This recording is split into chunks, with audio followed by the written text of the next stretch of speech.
Right to equality हमारे संविधान की नींव है। आर्टिकल 14 से 18 तक यह सुनिश्चित करते हैं कि कानून की नजर में सब बराबर हैं। आर्टिकल 14 का इक्वालिटी बिफोर लॉ मेरे रूल ऑफ लॉ सिद्धांत से लिया गया है। कानून से ऊपर कोई नहीं है। आर्टिकल 14 का दूसरा हिस्सा इक्वल प्रोटेक्शन ऑफ लॉज हमने अमेरिकन कॉन्स्टिट्यूशन से लिया।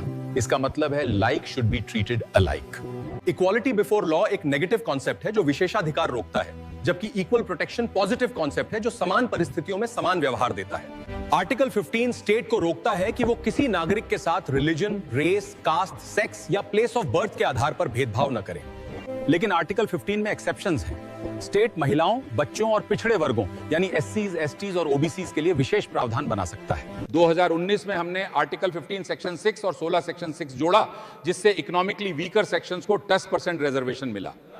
आर्टिकल 16 पब्लिक एम्प्लॉयमेंट यानी सरकारी नौकरियों में अवसर की समानता देता है।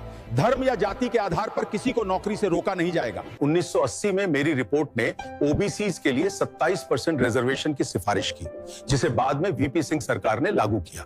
1992 के इंदिरा सोहनी केस में हमने रिजर्वेशन पर 50% की लिमिट लगाई और क्रीमी लेयर को बाहर रखा।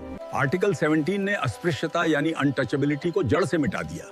ये किसी भी रूप में इसका आचरण करना कानूनन अपराध मानता है। संविधान में अनटचेबिलिटी को डिफाइन नहीं किया गया है, लेकिन सिविल राइट्स प्रोटेक्शन एक्ट 1955 इसके लिए सख्त सजा का प्रावधान करता है।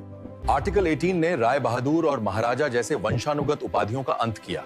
अब स्टेट सिर्फ मिलिट्री या एकेडमिक डिस्टिंक्शन ही दे सकता है। मैं चीफ जस्टिस अहमदी हूं। 1996 में हमने कहा कि भारत रत्न और पद्मा अवार्ड्स टाइटल्स नहीं हैं, लेकिन इनका इस्तेमाल नाम के साथ नहीं होगा। समानता के बिना स्वतंत्रता अधूरी है।